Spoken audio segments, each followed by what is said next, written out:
Destinados a reinar, por Joseph Prince. Capítulo 12. A condenação mata. O acusador é um astuto promotor que não hesitará em usar os 10 mandamentos para condenar você. É por isso que a palavra de Deus declara que os 10 mandamentos não são apenas o ministério da morte, mas são também o ministério da condenação. Segundo Coríntios 3, 7 e 9. Lembre-se, não há nada profano nos 10 mandamentos. Eles são santos, justos e bons, mas não têm o poder de torná-lo santo, justo e bom. A lei é um padrão firme e inflexível. Ela não pode ser negociada. Quando você falha, ela não pode mostrar graça a você. Se isso acontecesse, então ela não seria mais a lei. É por isso que o apóstolo Paulo disse que o mandamento que era para a vida, esse achei que me era para a morte. Porque o pecado, tomando ocasião pelo mandamento, me enganou e por ele me matou.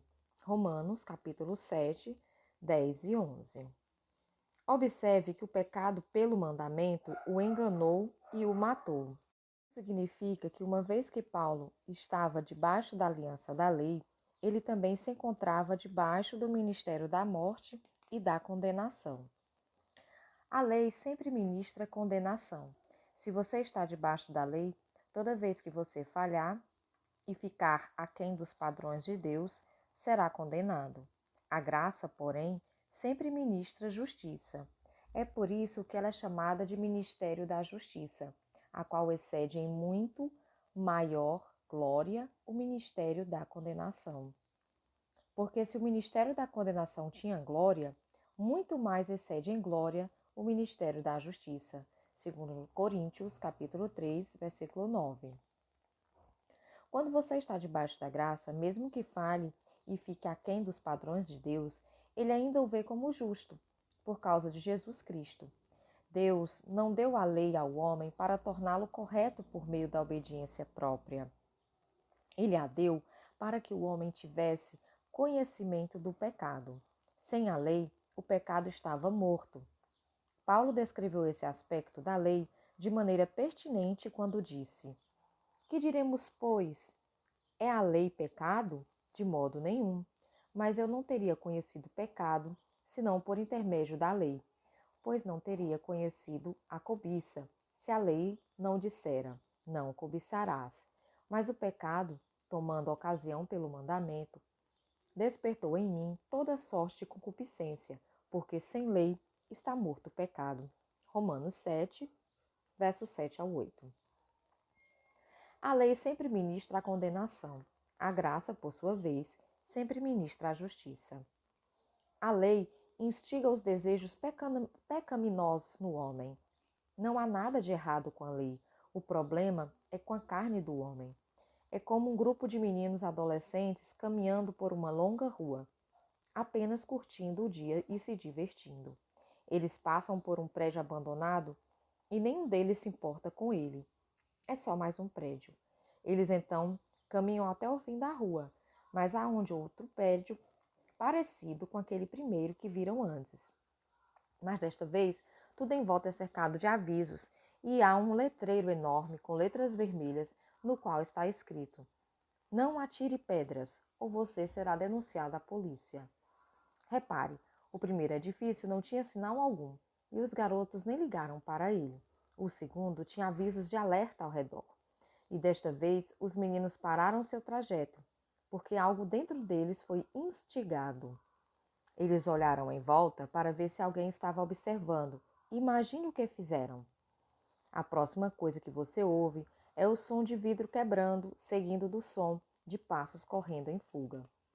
Quando os meninos estavam passeando na rua, o desejo de cometer alguma travessura estava neles? Sim, estava ali o tempo todo. Mas porque não havia leis, o desejo de pecar que estava neles não era instigado. É isso que a lei faz.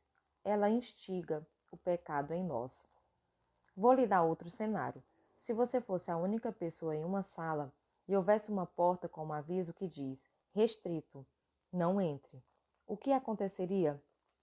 Muito provavelmente você olharia em volta da sala para se certificar de que não havia câmeras escondidas e devagarzinho seria instigado a espreitar por detrás daquela porta.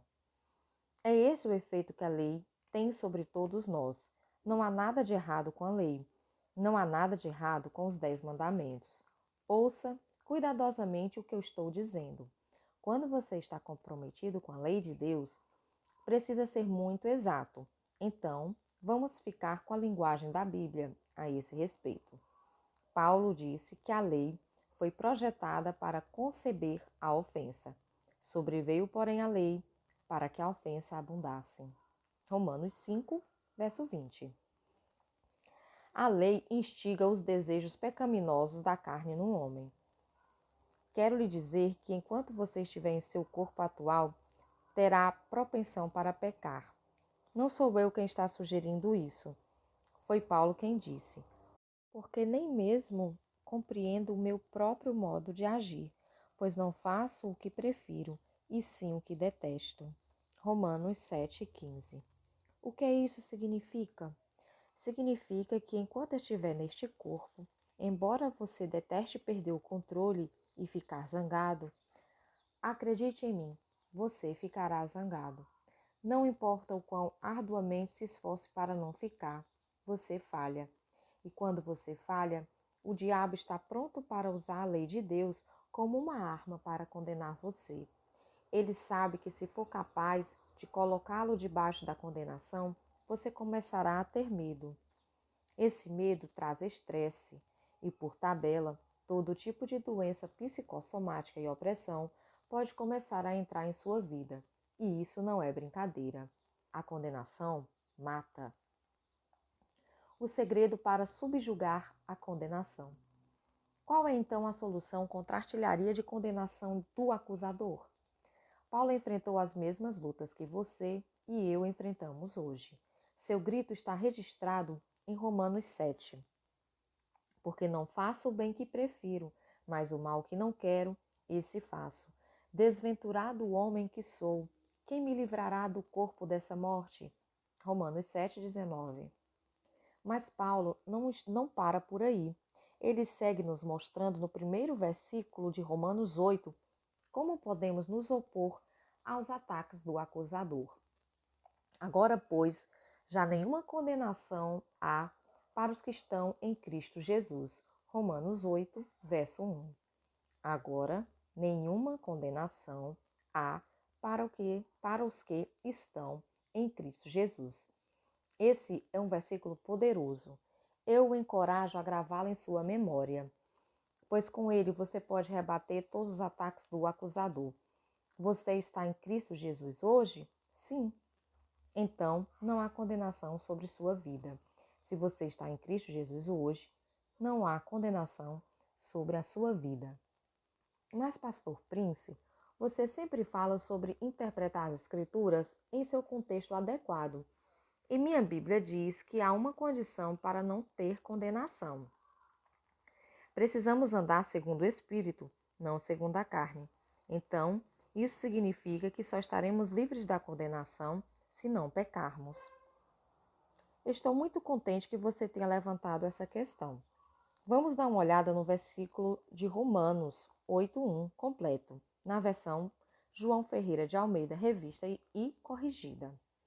Portanto, agora nenhuma condenação há para os que estão em Cristo Jesus, que não andam segundo a carne, mas segundo o Espírito. Romanos 8:1, João Ferreira de Almeida, revista e corrigida. É assim que aparece em sua Bíblia, certo?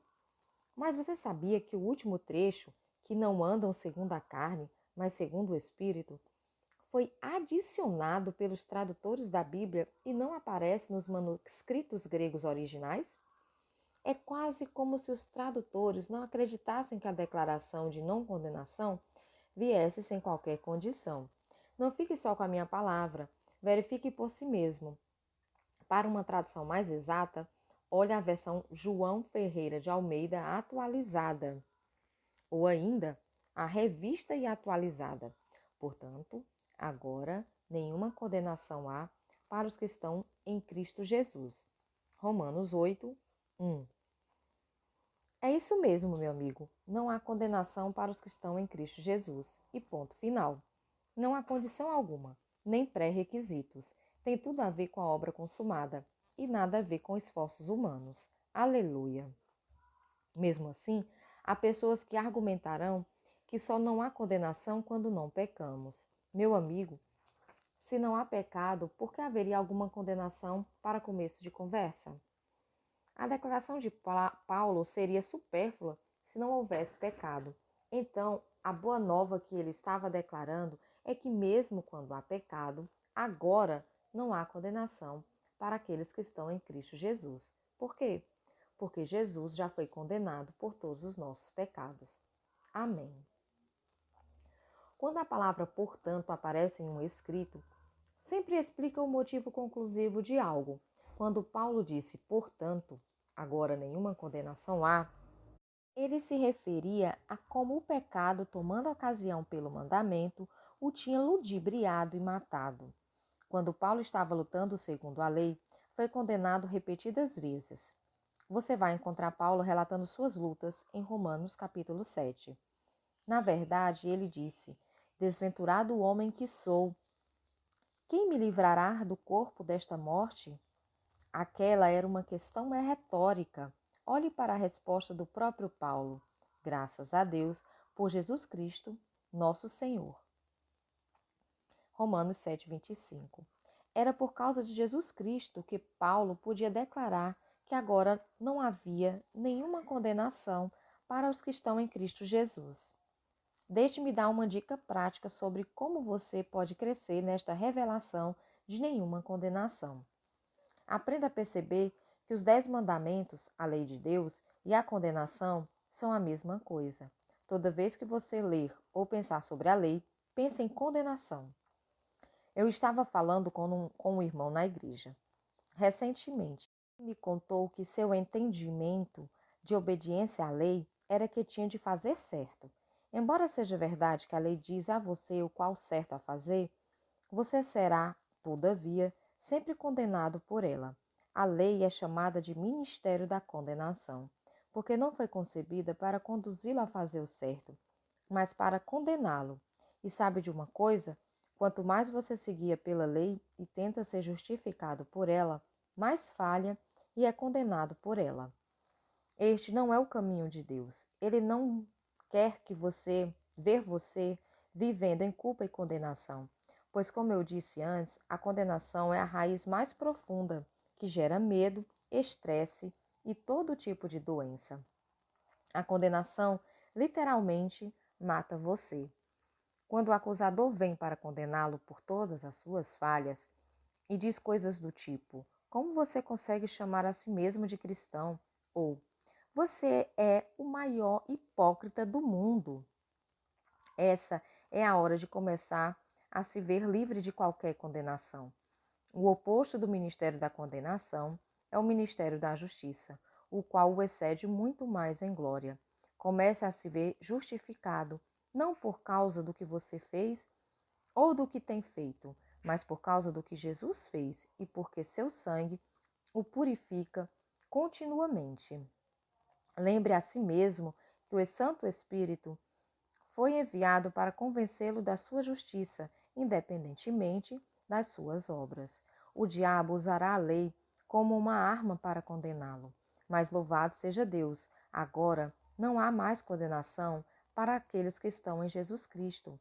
Quando não há condenação, a palavra de Deus diz: agora. Ousadia para ir ao trono da graça de Deus. Mas, pastor Prince, o que acontece quando eu peco? Bem, agora inclui o momento em que você peca, certo? Claro que inclui. Portanto, agora nenhuma condenação há. É um versículo para agora. A declaração é verdadeira para todo momento, todos os dias. É verdade pela manhã, é verdade à noite. E quando amanhã chegar, ainda será verdade. Não há condenação no presente continuamente para você, porque você está em Cristo. O que lhe dá ousadia para ir a Deus é o conhecimento de que ele o vê completamente justo. nós não deveríamos ser condenados ao menos um pouquinho e então nós voltaríamos para Deus? Quando Adão foi condenado, ele se escondeu de Deus. Amado, quando você falha, a condenação e a culpa o levam a fugir da presença de Deus. É uma mentira afirmar que a condenação e a culpa levam você de volta para Deus. O que lhe dá ousadia para ir até Ele é o conhecimento de que hoje mesmo Ele é cheio de graça e vê você completamente justo. O que dá ousadia para ir adiante do trono de graça de Deus é o conhecimento de que Ele jamais o condenará, porque você está em Jesus Cristo. O coração cheio de graça do Pai. Você quer ver como o Pai Celestial reage quando você falha? Olhe para a parábola do filho pródigo que Jesus contou. Certo homem tinha 2 filhos. O mais moço deles disse ao pai: Pai, dá-me a parte dos meus bens. E o pai repartiu entre eles a sua herança. Passados não muitos dias, o filho mais moço, ajuntando tudo o que era seu, partiu para uma terra distante. E lá dissipou todos os seus bens, vivendo dissolutamente. Depois de ter consumido tudo, sobreveio àquele país uma grande fome, e ele começou a passar necessidade. Então, ele foi e se agregou a um dos cidadãos daquela terra, e este o mandou para os seus campos a guardar porcos. Ali desejava ele fartar-se das alfarrobas que os porcos comiam, mas ninguém lhe dava nada. Então, caindo em si, disse: Quantos trabalhadores de meu pai têm pão com fartura, e eu aqui morro de fome. Levantar-me-ei e irei ter com meu pai e lhe direi: Pai, pequei contra o céu e diante de ti. Já não sou digno de ser chamado teu filho. Trata-me como um dos teus trabalhadores. E levantando-se, foi para seu pai. Vinha ele ainda longe quando seu pai o avistou. E compadecido dele, correndo, o abraçou e o beijou. E o filho lhe disse: Pai, pequei contra o céu e diante de ti. Já não sou digno de ser chamado teu filho. O pai, porém, disse aos seus servos: Trazei depressa a melhor roupa. Vestiu-o, ponde-lhe um anel no dedo, e sandálias nos pés. Trazei também e matai o novilho cevado. Comamos e regozijemo-nos, porque este meu filho estava morto e reviveu, estava perdido e foi achado. E começaram a regozijar-se. Lucas 15, do 11 ao 24. Vemos um pai que corre ao encontro de seu filho pródigo para abraçá-lo no momento em que o vê de longe. Você sabia que o comportamento desse pai é, na verdade, contrário à lei de Moisés? Eu estava estudando isso há algum tempo e descobri que, de acordo com a lei, se um homem tivesse um filho teimoso e rebelde que se recusasse a prestar atenção a seus pais, o esperado é que este homem trouxesse seu filho aos anciãos da cidade. E todos os homens da cidade apedrejariam este filho até a morte. E dessa maneira, eles retirariam o mal dentre eles, e todo Israel devia ouvir e temer. Deuteronômio 21, 18 ao 21. Essa é a lei de Moisés. Quando Jesus contou a história do filho pródigo, todo o povo judeu que o ouvia deve ter se lembrado dessa lei. No entanto, em lugar da condenação e punição que o filho rebelde merecia, segundo a lei, Jesus revelou o coração de graça do Pai e o perdão da nova aliança. Naquele ponto, Jesus ainda não tinha morrido para estabelecer a nova aliança da graça. E as pessoas que o ouviam estavam ainda debaixo da lei de Moisés. Jesus estava dando a eles um gostinho do que estava por vir. Estava mostrando a eles a realidade que desfrutamos hoje. Aleluia! O filho pecou contra seu pai? Sim, total e definitivamente. Mas o pai atribuiu culpa e condenação ao seu filho antes de recebê-lo? Não, ele não fez isso. Na verdade, o pai nem sequer deu àquele filho a chance de concluir o discurso que tinha ensaiado. Ele interrompeu seu filho antes que ele chegasse a pedir para ser tratado como um de seus servos. O pai o interrompeu, não para condená-lo pelo pecado que cometera contra ele, mas para instruir seus servos a trazer para ele a melhor túnica, colocar um anel no dedo de seu filho e vestir sandália em seus pés. Importou aquele pai que as intenções de seu filho não tivessem sido de todo boas? Todos nós sabemos que o filho estava retornando à casa do pai porque tinha percebido o erro que cometera. Ele estava retornando porque estava com fome. Quando estava cuidando de porcos, ele se lembrou de que até mesmo os empregados da casa do pai tinham comida mais que suficiente para comer. Foi só então que ele decidiu pegar o caminho de volta para a casa do pai. Mas o pai não estava interessado em quais eram as intenções do filho. Quando o filho pródigo vinha ainda longe e o pai não tinha como determinar porque seu filho estava retornando, aquele pai o viu e teve compaixão. Correu e jogou os braços em volta do pescoço de seu filho e o beijou. Que imagem maravilhosa do coração amoroso de Deus! Quem estava contando a parábola do filho pródigo? Jesus. Eu penso que Jesus conhece seu pai realmente bem. Você concorda? Estamos ouvindo a narrativa de uma testemunha ocular sobre como Deus, o Pai, é. E Jesus certamente o conhecia. Observe como ele descreveu a reação de Deus àqueles que pecam. Como aquele pai viu seu filho quando ele ainda vinha longe. Isso aconteceu porque o pai tinha esperado e ansiado pelo retorno de seu filho. Ele deve ter mantido os olhos no horizonte diariamente, esperando que cada dia fosse dia de seu filho amado voltar para casa. Você consegue ver o coração de amor de Deus por você, mesmo quando você falha com ele? Você só precisa dar um passo na direção de Deus, e ele, seu amoroso Papai do céu, vai correr em sua direção sem condenação alguma. Ele quer jogar os braços ao seu redor, beijar você e enchê-lo com seu amor e bênçãos. Ele o está esperando para vesti-lo com a túnica da justiça, colocar de volta em você o anel do selo de autoridade e calçar os seus pés com as sandálias corretas da firmeza no andar. Ele quer restabelecer você, levá-lo e promover uma festa em celebração à sua chegada em casa. Nosso Deus é um Deus que corre em sua direção sem condenação. Deixemos de lado nossas ideias religiosas acerca de Deus.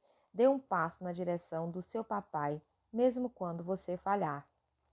E ele correrá para você e o abraçará. Ele o ama e aceita você do jeito que você é. Ele tem todo o poder para ajudá-lo quando você falha e se sente derrotado. Rejubile-se, meu amigo. Agora não há condenação sobre você, porque você está em Cristo Jesus. Seu papai o ama e o aceita do jeito que você é, e ele tem todo o poder para ajudá-lo quando você falha e se sente derrotado. Fim do capítulo 12.